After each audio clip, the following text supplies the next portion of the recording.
Good afternoon everyone, welcome to my channel. Class 10th के history की जो lecture series है उसका हमारा नेक्स्ट लेक्चर है।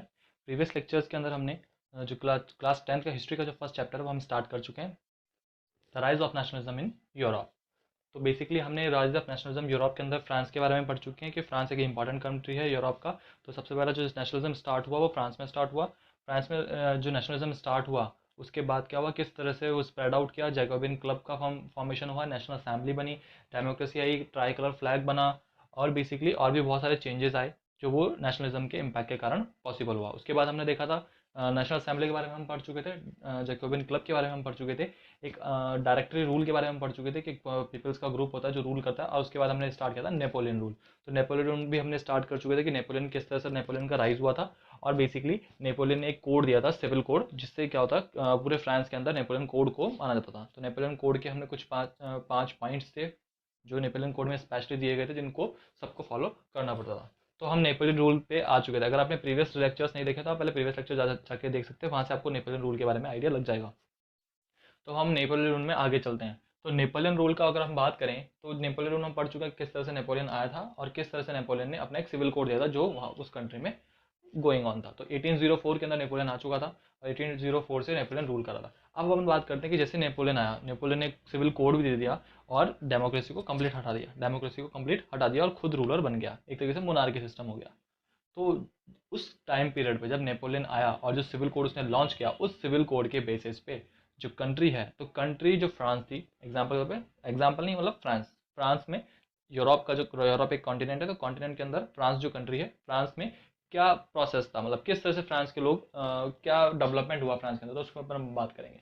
तो France during the period of Napoleon rule, जब नेपोलियन रूल था तब, तो France during the period of Napoleon rule, तो जब नेपोलियन रूल था, जब नेपोलियन रूल गोइंग ऑन था, तब फ्रांस में क्या कंडीशंस थी।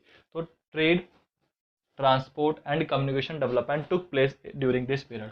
तो सबसे पॉजिटिव इम्पैक्ट आया क्या कि जैसे नेपोलियन आया तो उसने अपना सिविल कोड दिया, और सिविल कोड के देने के बाद क्या हुआ, लोग बाग खुश थे। क्यों? क्योंकि जो ट्रेडिंग थी, ट्रांसपोर्ट था, कम्युनिकेशन था, उन सब का क्या हुआ, डेवलपमेंट हुआ नेपोलियन के रूल में। अब नेचुरल सी बात है, जब भी कोई नया रूलर आता है तो वो चाहता है कि अपने जो लोग हैं, मतलब जो पीपल जिनके ऊपर वो रूल कर रहा है, उनको खुश करे।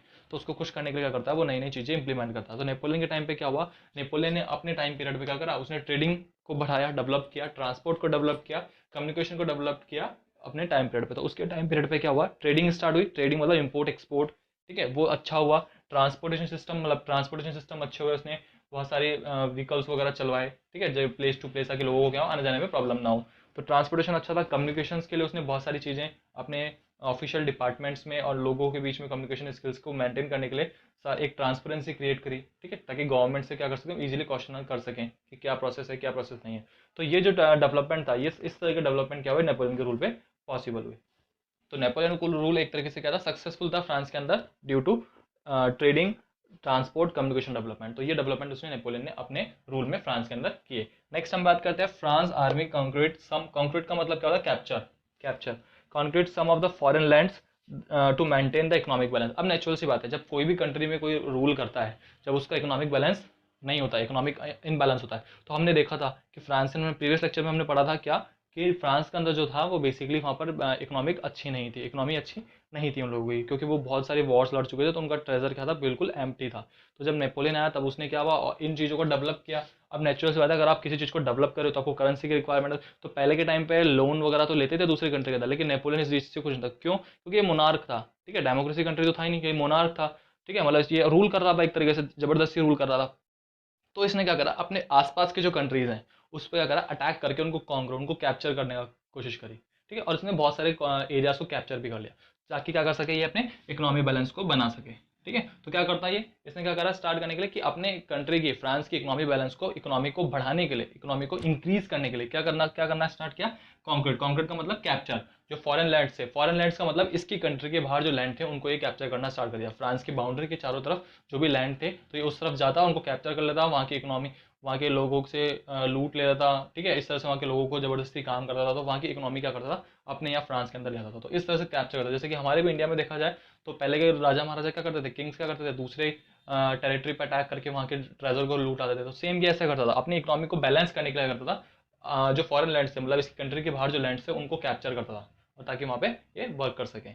ठीक है, तो ये दो मेन इंपॉर्टेंट रोल थे नेपोलियन रूल के अंदर। थर्ड जो रूल था सबसे इंपॉर्टेंट, जो क्या है, नेपोलियन ने क्या करा, स्टार मार्क कर लीजिएगा, Napoleon reduce taxes 60% to 10 to 15% in his country, in his country. Napoleon ने क्या करा, अपनी कंट्री मतलब फ्रांस के अंदर क्या करा, 60% टैक्स को 60% से 10 to 15% तक रिड्यूस कर दिया। टैक्सेस को, जो हम टैक्स पे करते हैं, तो उसको 60% से 10 to 15% तक रिड्यूस कर दिया। अच्छा, केवल इसकी खुद की कंट्री के अंदर, उन एरियाज पे नहीं जो एरियाज इसने कॉन्कर्ड किए थे, यानी जो एरियाज इसने कैप्चर किए थे, तो उस एरियाज पे इन्होंने इसने क्या करा, अब टैक्स कम नहीं किया, केवल इसने अपनी कंट्री पे। तो हमने ये देखा कि जो नेपोलियन ने जब फ्रांस का रूल स्टार्ट किया था, उसने अपनी कंट्री के लिए क्या क्या किया। तो उसने सबसे पहले तो क्या करा, ट्रेड, ट्रांसपोर्ट और कम्युनिकेशन इनको डेवलप किया।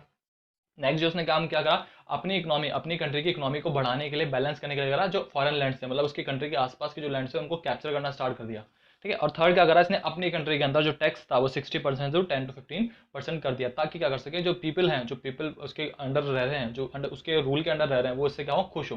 क्योंकि अगर आप ये टैक्स बढ़ा देगा, तो वही जैसे कि पहले स्टार्टिंग में मोनार्क सिस्टम से लोगों ने क्या किया था, रिवॉल्यूशन किया था, नेशनलिज्म की क्रिएट किया था, तो वापस इसके अकॉर्डिंग भी, इसके अगेंस्ट भी क्या कर देंगे वो लोग, नेशनलिज्म क्रिएट कर देंगे, इसको भी क्या करेंगे, इसके भी प्रोटेस्ट करेंगे। तो इसलिए अगर लोगों को खुश करने के लिए इसने क्या किया, टैक्स को कम कर दिया। अब नेचुरल सी बात है, आपकी कंट्री में पहले आप 60 रुपये टैक्स दे रहे थे और अब 10 रुपये आप टैक्स दे रहे हैं, तो नेचुरल सी बात है आप लोग खुश होंगे ना, कंट्री को, मतलब जो भी रूल कर रहा है उससे आप खुश होंगे, वो आप बोलेंगे हाँ ये अच्छा काम कर रहा है। ठीक है, मिडिल क्लास हम बात करते हैं, जो भी फार्मर्स वगैरह होते हैं, पीजेंट्स वगैरह, लॉयर्स वगैरह, जो हम बेसिकली जो लोग टैक्स देते हैं, तो वो लोग क्या होंगे, खुश होंगे, तो वो उसको रिप्लेस नहीं करेंगे, वो उसको सपोर्ट करेंगे, चाहे वो कुछ भी करे। तो ये जो मेन 3 रीजन थे, जिसके कारण क्या था कि जो फ्रांस का डेवलपमेंट हो रहा था नेपोलियन रूल के लगा। तो क्वेश्चन जो पूछा जाता है वो ये पूछा जाता है कि how was France developing during the Napoleon rule, या France during the period of Napoleon rule, France की क्या कंडीशन थी नेपोलियन रूल के। तो ये हम तीनों पॉइंट्स आपको ध्यान रखने कि फ्रांस का जो भी फ्रांस कंट्री के अंदर जो भी डेवलपमेंट हो रहा था, तो नेपोलियन रूल के टाइम पे क्या डेवलपमेंट हो रहा था, तो ये हम देख चुके हैं। अब नेक्स्ट लेक्चर के हम बात करेंगे कि अगर नेपोलियन इतना अच्छा था, इसने सारे इतने अच्छे काम किए थे, सिवाय एक के क्या, कि अपने इकोनॉमिक बैलेंस को क्या करता था, बाहर वाले कंट्रीज को क्या करता था, कैप्चर करता था और अपनी इकोनॉमिक बैलेंस को बढ़ाता था, तो इंक्रीज करता था। तो वो एक तरीके से अपनी कंट्री के लिए तो अच्छा कर रहा था, लेकिन अदर कंट्रीज के लिए तो एक तरीके से क्या कर रहा था, वो नुकसान कर रहा था अदर कंट्रीज के लिए। तो केवल एक ये नेगेटिव पॉइंट हम बोल सकते हैं, लेकिन एक तरीके से खुद की कंट्री के लिए तो पॉजिटिव पॉइंट था ये, क्योंकि खुद की पॉजिटिव कंट्री को तो क्या कर रहा था, इकोनॉमी बढ़ा रहा था ये। तो जब इतना कुछ अच्छा था, तो फिर नेपोलियन का डिक्लाइनेशन कैसे हुआ, नेपोलियन वापस मतलब हटा कैसे। ठीक है, जैसे कि पहले मोनार्क था, फिर डिक्टेटरशिप आई, मतलब डेमोक्रेटिक रूल आया, और फिर उसके बाद ये नेपोलियन आया। तो फिर जब ये नेपोलियन का रूल इतना अच्छा था, लोगों ने इसको रिप्लेस क्यों किया, what was the reason that people against the Napoleon rule. ठीक है, तो बेसिकली क्या रीजन था कि लोगों ने क्या करा, नेपोलियन रूल को रिफ्यूज करा या उसके अगेंस्ट हो गए। तो वो हम नेक्स्ट लेक्चर में बात करेंगे किस तरह से नेपोलियन ने क्या ऐसे काम करे थे जिसके कारण क्या पीपल उसके अगेंस्ट हो गए। तो होप ये समझ में आया होगा, फिर भी आपको कोई डाउट है तो आप कमेंट बॉक्स में कमेंट कर सकते हैं। Okay, thank you.